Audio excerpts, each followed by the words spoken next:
Hello students, welcome to my YouTube channel success coaching में आपका स्वागत है। जैसा कि हमने आपको पिछली वीडियो में बताया है कि कॉपी कैसे लिखी जाती है और जो मेरे ऑफलाइन बैच में टेस्ट मैंने लिया था उसका आज जो पेपर है मैं आपको रिव्यू करके दिखाऊंगा। और इन पेपर को इनमें जो भी क्वेश्चन लिखे हैं आपको कॉपी में नोट कर लेने हैं। सभी क्वेश्चन बहुत ही मोस्ट इम्पोर्टेंट है और ज़्यादातर आएंगे 2023 में, इससे ज़्यादा से ज़्यादा फंसेगा।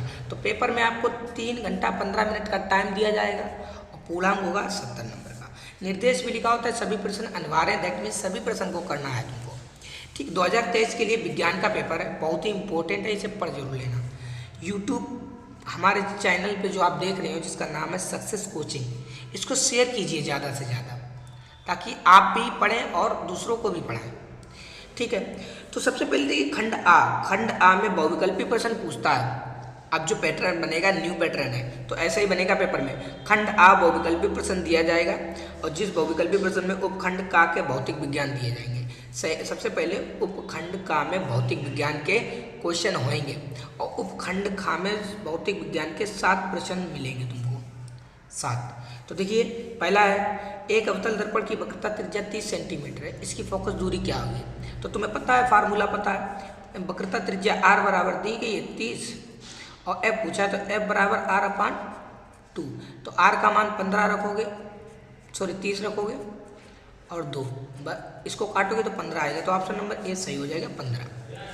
ठीक, ऐसे किसी दर्पण की फोकस दूरी एवं वक्रता त्रिज्या के बीच संबंध क्या होता है? f बराबर r/2। एक अश्व शक्ति बराबर होता है 746 वाट। प्रेरित विद्युत धारा दिशा ज्ञात करने के लिए फ्लेमिंग के किस नियम का पालन करते हो? फ्लेमिंग के दाएं हाथ का नियम या फ्लेमिंग के बाएं हाथ का नियम या ओम का नियम या इनमें से कोई नहीं? तो फ्लेमिंग के बाएं हाथ के नियम से हम ज्ञात करते हैं, इसको भी नहीं, इसको भी नहीं, इसको भी नहीं।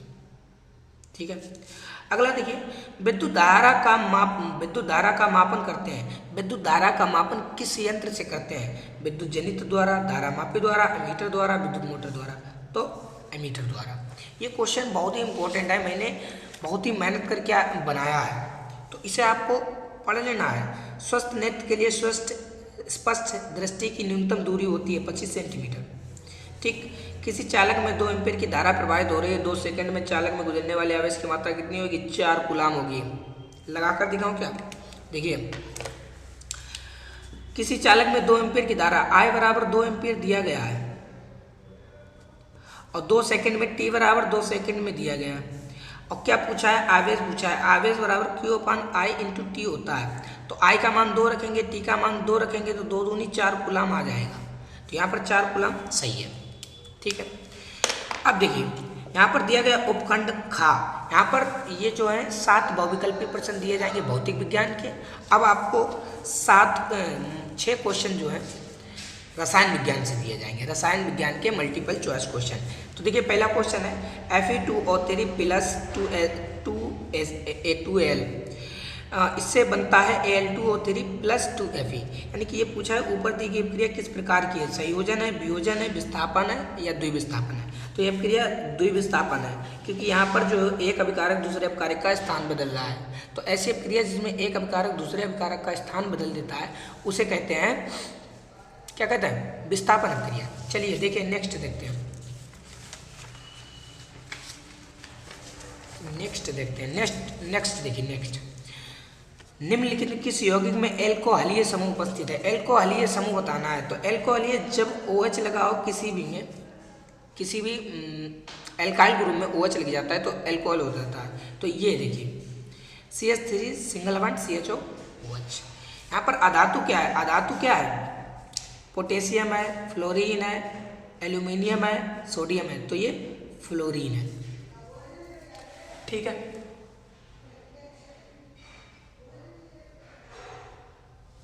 और देखिए, तो किसी विलयन का pH मान 7 है, यह विलयन कैसा होगा? आपने pH स्केल पढ़ी होगी। तो किसी विलयन का pH मान जब 7 होता है तो उसका विलयन कैसा होगा? उदासीन होगा। और pH अगर 7 से कम है तो अम्लीय, pH 7 से ज़्यादा है तो क्षारीय। तो यहाँ पर क्या हो जाएगा? उदासीन हो जाएगा। आधुनिक आवाज सारणी में इलेक्ट्रॉनिक विन्यास 2,8 युक्त तत्व को आपके समूह में पाते हैं। यानी कि इसका इलेक्ट्रॉन, कोई तत्व है जिसका इलेक्ट्रॉनिक विन्यास 2,8 है, तो यानी कि इसकी बाहरी कक्षा पूरी है। और आपको पता है जिसकी बाहरी कक्षा पूरी होती है उसे वर्ग नंबर 18 में रखते हैं। तो समूह नंबर 18 में कौन सी तत्व है? अक्रिय गैस है। वीडियो अच्छी लग रही है तो वीडियो को लाइक करें और सक्सेस कोचिंग को आप सब्सक्राइब भी जरूर करें। ठीक, आप देखिए इसके आगे क्या देगा, इसके आगे उपखंड गा, ऐसे ही पेपर में आपको मिलेगा। उपखंड गा में क्या आपसे पूछेगा? जीव विज्ञान। जीव विज्ञान के इंपॉर्टेंट वो जीव विज्ञान के जो है बहुविकल्पी प्रश्न है। तो देखिए प्रश्न नंबर 3 का निम्नलिखित में से कौन सा रोग संचारित नहीं होता, यानी कि एक दूसरे के फैलने से नहीं होता। आज तक एचडीएच एड्स फैल जाता है, गोनोरिया में फैलता है, हेपेटाइटिस नहीं फैलता है। ठीक है। पराग नलिका में नर युग्मकों की संख्या 2 होती है भाई। पराग नलिका में नर युग्मकों की संख्या 2 होती है। जैव विकास का सिद्धांत प्रतिपादित करने वाले वैज्ञानिक का नाम चार्ल्स डार्विन है। मेंडल के अनुसार मटर के शुद्ध लंबे पौधे का जीन प्रारूप क्या होता है? लंबे पौधे का बताया ना, तो कैपिटल टी। मनुष्य में ग्रास नाल की लंबाई कम से कम कितनी होती है? कंफ्यूजन है, 15 फीट शायद। ठीक। मूत्र का निर्माण होता है वृक्क में, यकृत में, प्लीहा में, हृदय में। तो आपको पता है मूत्र का निर्माण किडनी में होता है, किडनी को हम बोलते हैं वृक्क। ठीक, आगे देखते हैं। आगे आ जाइए खंडबा। आगे में है खंडबा में उपखंड का दिया है भौतिक विज्ञान। अब आपको लघु उत्तरीय प्रश्न मिलेंगे जो कि 4 नंबर के 4 होंगे। तो देखिए पहला क्वेश्चन है अवतल तथा उत्तल दर्पण के 2 उपयोग लिखिए, 4 हो जाएंगे। निकट दृष्टि दोष तथा दूर दृष्टि दोष किसे कहते हैं? इसके निवारण भी लिखिए, 4 नंबर। किसी चालक में 1 एम्पीयर की धारा 1 मिनट तक प्रवाहित की जाती है, तो इसमें आपको बताना है कुल आवेश और प्रवाहित इलेक्ट्रॉनों की संख्या। ठीक है। और फिर तुम्हें दिया जाएगा दीर्घ उत्तरीय प्रश्न, यानी कि लॉन्ग क्वेश्चन, 6 नंबर का। ये देखिए 6 नंबर का क्वेश्चन है। तो इसमें लिखा है समांतर क्रम में 3 प्रतिरोधों को जोड़ा जाता है। संयोजन के समतुल्य प्रतिरोध का सूत्र क्या थी? यानी समांतर क्रम में जो सूत्र निकाला जाता है 1/R1 बराबर 1/R1 plus 1/R2 plus 1/R3 वाला जो सूत्र है उसको आपको स्थापित करना है। ठीक है, निकालना है। अथवा या तो आप ये करो या तो ये, अथवा में विद्युत मोटर का नामांकित आरेख खींचिए, इसका सिद्धांत तथा कार्यविधि स्पष्ट कीजिए, विद्युत मोटर में विभक्त विलय का महत्व क्या है? बहुत ही इंपॉर्टेंट क्वेश्चन है, 6 नंबर का, 100% आएगा ये। अब उपखंड खा रसायन विज्ञान। अब रसायन विज्ञान के लघु उत्तरीय प्रश्न आएंगे। देखिए जैसे प्लास्टर ऑफ पेरिस बनाने की विधि लिखिए तथा इसके जल के साथ रासायनिक अभिक्रिया बद उपयोग लिखिए। तो प्लास्टर ऑफ पेरिस यानी कि पीओपी बनाने की विधि लिखिए, इसकी जल के साथ रासायनिक अभिक्रिया बद उपयोग लिखिए। तो ये 4 नंबर का आ जाएगा। तो अगला क्वेश्चन है कुछ तत्वों के परमाणु क्रमांक दिए गए 10, 20, 7, 14। तो इसमें से आपको क्या बताना है? सबसे पहले तत्वों की पहचान करना है और नंबर 2 बतानी है आवर्त सारणी में इन तत्वों की समूह संख्या तथा आवर्त, यानी कि इन जो तत्व रखे हैं इनका वर्ग बताना है और आवर्त बताना है। आगे देखिए प्रश्न नंबर 7, सावनीकरण पर संक्षिप्त टिप्पणी लिखिए, 3 नंबर। और मेंडलीव का आवर्त नियम तथा आधुनिक आवर्त 3 नियम, यानी कि ये 2 आप करेंगे तो 6 नंबर को मिलेगा। अगर आप ये 2 नहीं करना चाहते हैं तो अथवा में जो लिखा है उसे करिए। अथवा में क्या है? निम्नलिखित पर टिप्पणी लिखिए। पहली है संयोजन अभिक्रिया, दूसरी है संचारण और तीसरा है भार्जन। किसे कहते हैं? इन पर संक्षेप में टिप्पणी। 2 नंबर में, ये 6 नंबर। अगर आप ये करना चाहते हैं तो ये करें, नहीं तो क्वेश्चन नंबर 7 में 2 दिए गए हैं वो करें, 3 नंबर के। ठीक है। अगला देखिए उपखंड का जीव विज्ञान। जीव विज्ञान में बहुविकल्पी प्रश्न, बहुविकल्पी तो पहले देख चुके हैं, अब हमें देखना है लघु उत्तरीय प्रश्न। ठीक है बेटे, देखिए उत्सर्जन तंत्र किसे कहते हैं? उत्सर्जन के शरीर में कौन कौन से उत्सर्जी हैं? मनुष्य के शरीर में कौन कौन से उत्सर्जी अंग पाए जाते हैं? प्रत्येक को समझाइए। यानी कि उत्सर्जन किसे कहते हैं और मनुष्य के शरीर में कौन कौन से उत्सर्जी अंग पाए जाते हैं? तो उत्सर्जन की क्रिया क्या होती है? शरीर से खराब पदार्थ निकालने की प्रक्रिया उत्सर्जन कहलाती है। ठीक, और वे अंग जो खराब पदार्थ निकालने में सहायक होते हैं उन्हें उत्सर्जी अंग कहते हैं। जैसे त्वचा है, फेफड़ा है और बहुत सी चीज़ें हैं, बाद में बात करेंगे। अगला प्रश्न नंबर 9, कायिक प्रवर्धन क्या है? यानी कि कायिक प्रवर्धन पूछे या कायिक जनन, बात एक ही है। उदाहरण सहित वर्णन कीजिए, 4 नंबर है। क्वेश्चन नंबर 10, मेंडल के प्रभाविता नियम से आप क्या समझते हैं? द्विसंकर संकरण के चित्र की सहायता से इसे स्पष्ट कीजिए। मेंडल के प्रभाविता नियम से आप क्या समझते हैं?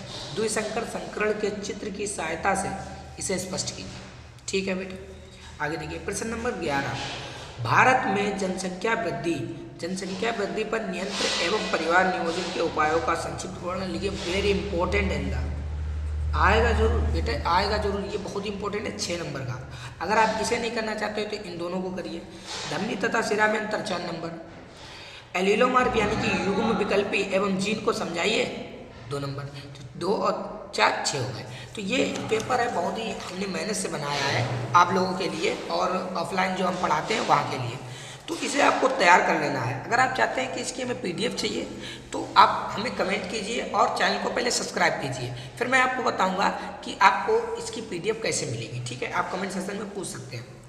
तो वीडियो कैसे लगी, वीडियो अच्छी लगी तो वीडियो को लाइक करें, चैनल पर नए हैं तो चैनल को सब्सक्राइब करें और अपने फ्रेंड सर्कल में ज़्यादा से ज़्यादा शेयर करते हैं। आप लोग वीडियो तो देखते हैं लेकिन शेयर नहीं करते हैं, तो आपको कृपया करके प्लीज़ कहना पड़ रहा है आप लोगों से। ठीक है, तो आपको क्या करना है कि दूसरे के पास आपको ये भेजना है। ठीक है, चलिए मिलते हैं किसी नेक्स्ट वीडियो के साथ, तब तक के लिए बाय बाय।